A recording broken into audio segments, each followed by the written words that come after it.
Hi folks, welcome back to The Addicted Bookworm. Happy Tuesday. Oh, it sucks. I have to stop and think what day it is. Yeah, beginning of March is turning into like kind of this blob of whatever. Alright, so happy Tuesday everybody. I hope all of you have been having a good one. So this is day 16 of my TBR Reading vlog. I am going to say this about the whole journey of going through my TBR and getting my books read, is that it has turned into this, not just getting rid of my physical TBR, but also tackling my digital, because they both are the same. Just one is more invisible than the other. So I have been reading on my Nook. I am almost done with The Hidden Princess, and that's turned out to be a really interesting book. I actually have the second book on my Amazon cart. So as soon as I get down to 110 books, I will go ahead and purchase the books, physical and digital, that I have on my my cart. Alright, so when I got home early this morning, I got home probably close to 1, I walked through the door at like 1:02 in the morning, because it was like 12:59 when I opened the front of the outside of the building that I live in.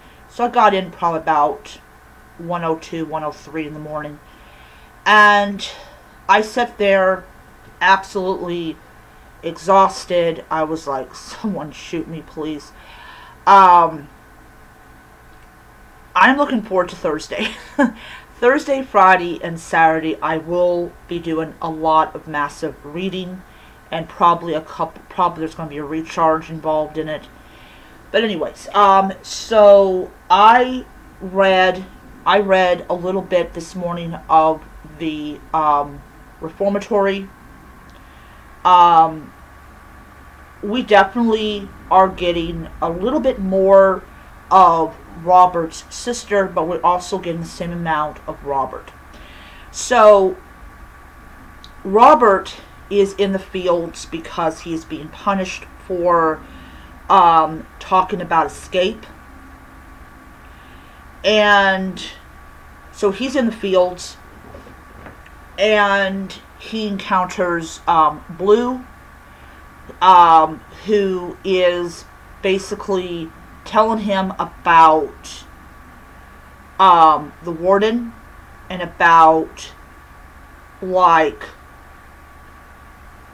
just a little bit about what the warden actually is. And then we also discover that Boone, who's this sadistic caretaker of the Institute, he has the ability to not just only see spirits of the deceased, but he also helps to trap them. And here's the thing about these spirits, is that they cannot move on to the other side until the warden is avenged. Let me rephrase that. They cannot leave the building until the warden pays for his crimes. Sorry about that. It was a long day yesterday. So what Boone is actually doing is keeping them from moving on. Because to Boone and the warden, being dead does not mean you're free. I mean, they're supposed to move on to the afterlife. However, they can't do that. The warden is absolutely been determined that they will stay with him forever.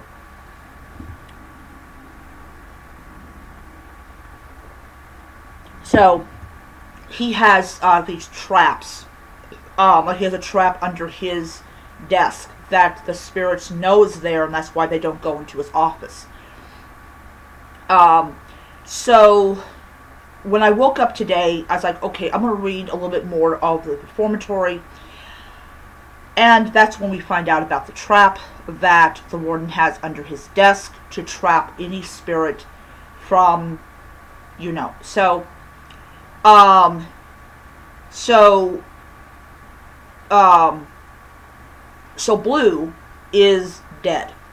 He is a spirit.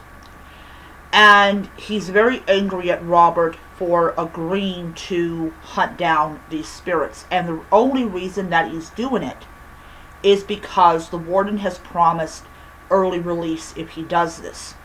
That's his job now, is to find these spirits, trap them so that he can get an early release, because he does want to leave that place.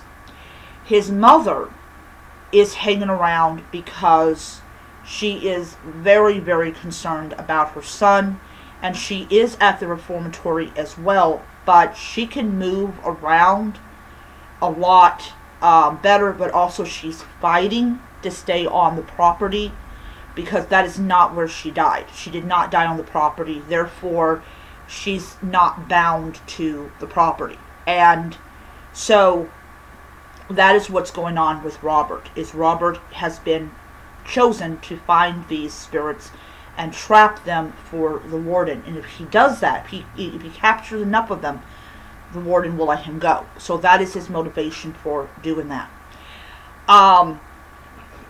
So I'm at 53% of that book finished.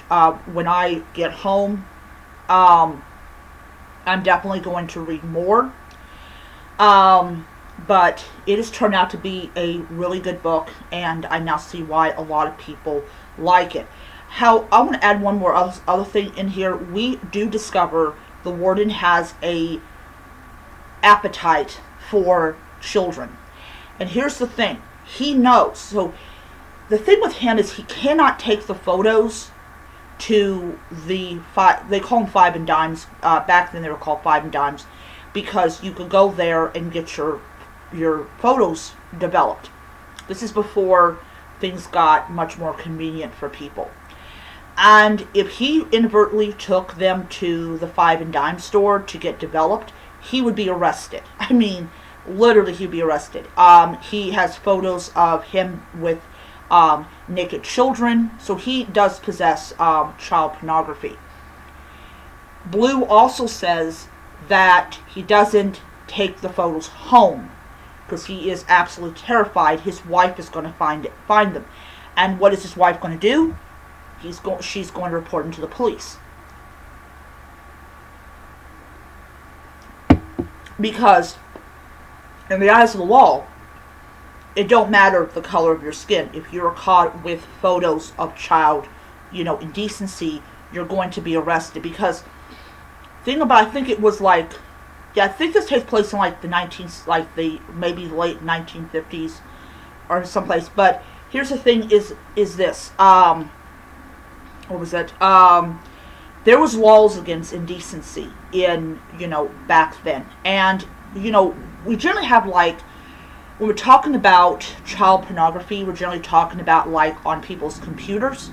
Well, back then there was people that were taking photos of children in various states of undress, and they had their own dark room, and they did that so that the police would not find out their dirty little secret. So this is way before computers, way before the internet. I mean, or the internet as we have it now, and computers as we have them now. But still, being caught with it was prison. And trust me, the color of his skin would have made no difference to the judge. The judge would have sent him to prison. And that is something that we can be very thankful is a consistency in our system. Alright, so I also read chapters 35 to 40 of this book. This is also another book that I'm thoroughly enjoying. Finally, we're at the Colosseum. Finally, he is among the other people that are performing. 3 years have passed since he arrived on the planet, and he has managed to stay alive this long, which has definitely toughened him up. He's definitely not the same person that we encountered in chapter 1. Um, this is how much I have read. This is much I have to go. I am 5% shy of getting to 50% of this book finished, which I will say I definitely want to continue to read to read this book. But tomorrow I'm going to read chapters 41 to 45. I have about 37 or 38 chapters more to go in this book. If I read 10 chapters on Thursday, 10 on Friday, and 10 on Saturday, I will definitely have this book finished. And I am really excited about that. I will say, though, I will be reading the next book, most likely. I'm going to see if they have it on Kobo Plus, because the words are pretty small. But I know I'm going to have a blast. But it looks like, as far as physical books are concerned, this will be the only book that I will be showing on Sunday. Anyways, yep, so that is it. I hope that you enjoyed it. I am having a blast. I'm definitely really using my Kobo a lot. This is actually the second and only, like, I got 2 library books on here, this one and the Reformatory. So I probably will have I will probably have the Reformatory finished by the end of this week, which means it will go back to the library. This one I definitely will have read by the end of the week, so this will also go back to the library. Speaking of libraries, Thursday or Friday, I'm going to take a Lyft and have the Lyft driver take me to the library, and then I will probably go someplace and see if I can find a couple more movies, and then I'll get a Lyft home. So, yeah, I am looking forward to it, because I already got the email saying my books are overdue, which means that I will not be able to check out any more digital books until I return those books, which will happen either Thursday or Friday. Anyways, that is it. I hope that you enjoyed the video, and I'll see you next time.